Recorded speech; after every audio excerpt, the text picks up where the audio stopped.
உப்மான்னு பேரை கேட்டாலே போரிங்குன்னு சொல்கிறவங்களுக்கு இந்த மாதிரி ஸ்டைலில் உப்மாவை செஞ்சு கொடுங்க. ரொம்ப விருப்பமாக சாப்பிடுவாங்க.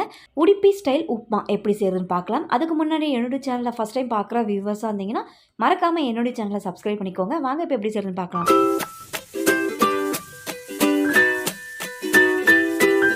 கடாய் ஹீட் பண்ணி 1 ஸ்பூன் நெய் விட்டுக்கிறேன்.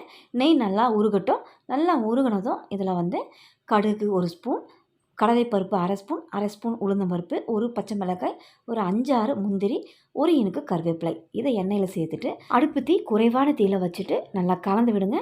லேசாக கலர் மாறட்டும், ரொம்ப செவக்கக்கூடாது. லேசாக கலர் மாறினதும் ஒரு அரை இன்ச் அளவுக்கு துருவனை இஞ்சை சேர்த்துட்டு இப்போ நல்லா லைட் கோல்டன் ப்ரௌனாக நல்லா செவந்து வரணும் எல்லாமே. இப்போ இந்த அளவுக்கு நல்லா செவந்து வந்ததும் இப்போ இதில் ரவை ஆட் பண்ணிக்கலாம். வறுக்காத ரவை 1 கப் எடுத்துக்கிறேன். ரவையோட அளவு 100 கிராமுக்கு இருக்கும். இந்த கடுகு தாளிப்புலேயே ரவையை சேர்த்து வறுத்துக்கலாம். தனியாக நீங்கள் ரவையை வறுத்து இதில் சேர்க்கணுன்னு அவசியம் இல்லை.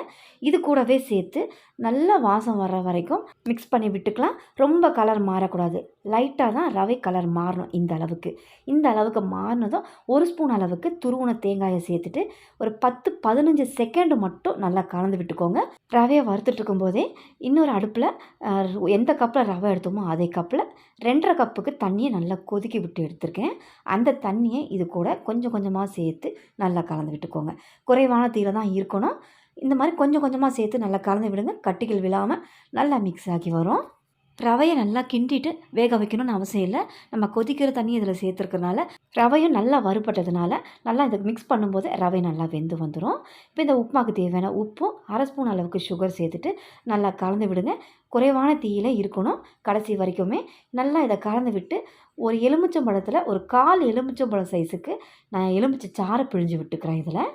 இந்த மாதிரி எலுமிச்சை சாறை பிழிஞ்சு வரதுனால டேஸ்ட்டு செம்மையாக இருக்கும். அது இல்லாமல் உப்புமா சூடாக இருந்தாலும் நல்லா பொழு பொழுன்னு இருக்கும், ஆறின பிறகும் நல்லா பொழு பொழுன்னே இருக்கும். இப்போ இது எல்லாத்தையும் நல்லா கலந்து விட்டு கடைசியாக அதில் பொடியாக நறுக்கின கொத்தமல்லியை சேர்த்து இறக்கணும். அப்படின்னா உடுப்பி ஸ்டைல் உப்மா ரெடி. கண்டிப்பாக ட்ரை பண்ணி பாருங்கள். இந்த வீடியோ உங்களுக்கு ரொம்பவே யூஸ்ஃபுல்லாக இருக்கும்னு நினைக்கிறேன். இந்த வீடியோ பிடிச்சிருந்தா என்னுடைய சேனலை மறக்காமல் சப்ஸ்கிரைப் பண்ணுங்கள். ரொம்ப பிடிச்சிருந்தா லைக் ஷேர் பண்ணுங்கள். தேங்க்ஸ் ஃபார் வாட்சிங்.